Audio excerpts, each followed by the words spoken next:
Hi, this is John Craig with Performance Plus Tennis, and in today's lesson we're going to zero in on a key concept on the forehand that every player needs to know regardless of your skill level.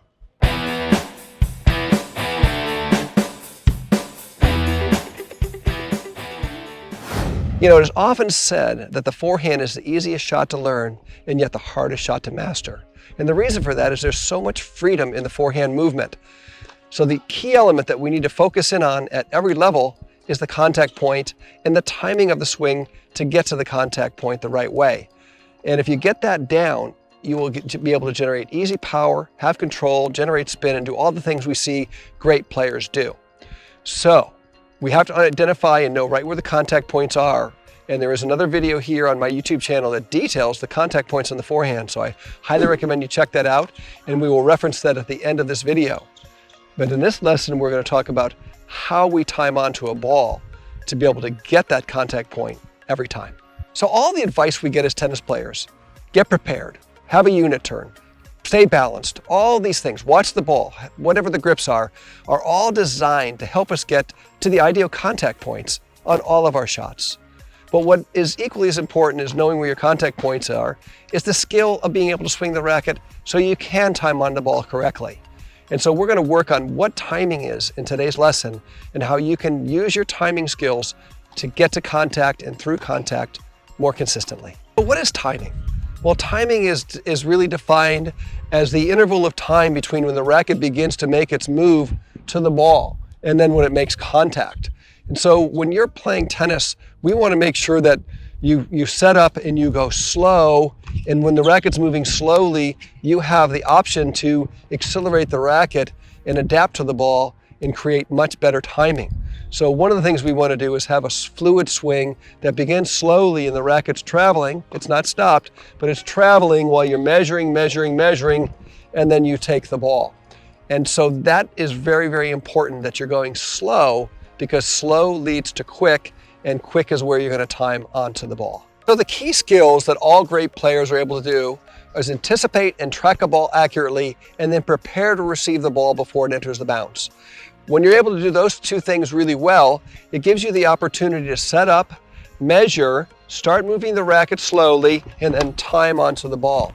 So great timing comes from great preparation and great judgment of the ball, knowledge of contact points, and also the skill of the real tempo that you're after.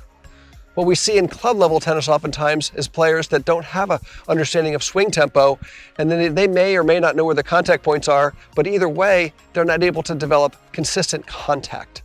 So we want to make sure that we've got acceleration into the ball from a slow, quick, slow type of swing that generates acceleration into the ball, so the ball can compress into the string so you can grab it and control it. You can either spin it, you can hit it harder, you can do many different things, but you've got to time onto the ball with acceleration so that you grab the ball and the ball sinks into the strings, and then you can control it.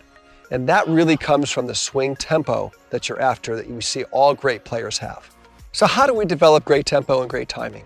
Well, what I've discovered through all my practice over the years is that we need to go through a sequence of exercises. And the first one is just simply to drop feed the ball.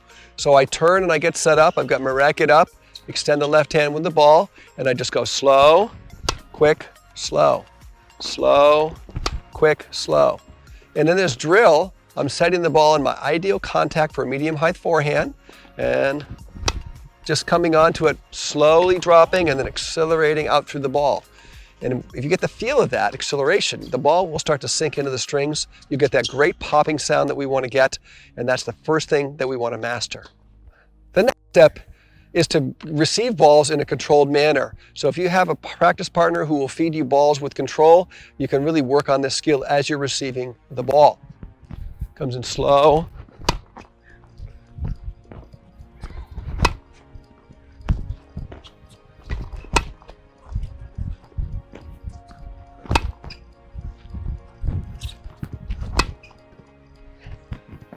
So that's a great way to get the timing on the ball, with a ball that's consistently coming with a nice easy feed, and it really gives you the feel. The next step in the sequence is to have your pro or practice partner go to the opposing baseline and feed balls that resemble the type of ball you're going to receive when you're playing, and to develop the exact same skills of ball tracking, preparation, swing tempo, and making contact in the ideal place to develop that perfect timing.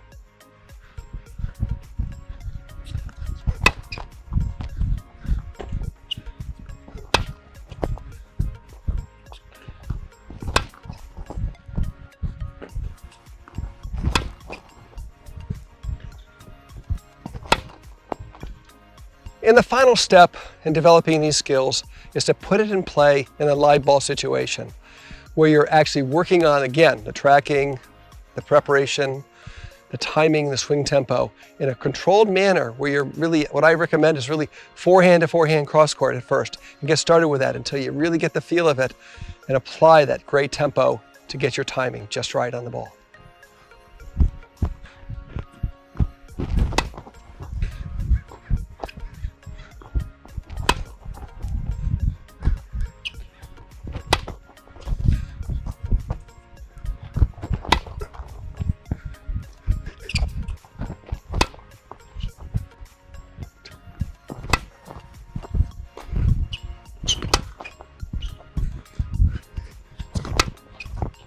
But to conclude, great timing is a product of 4 key elements: ball tracking and anticipation, preparation, knowledge of your contact points, and developing a swing tempo that's adaptable to the ball so that you can time onto it every single time.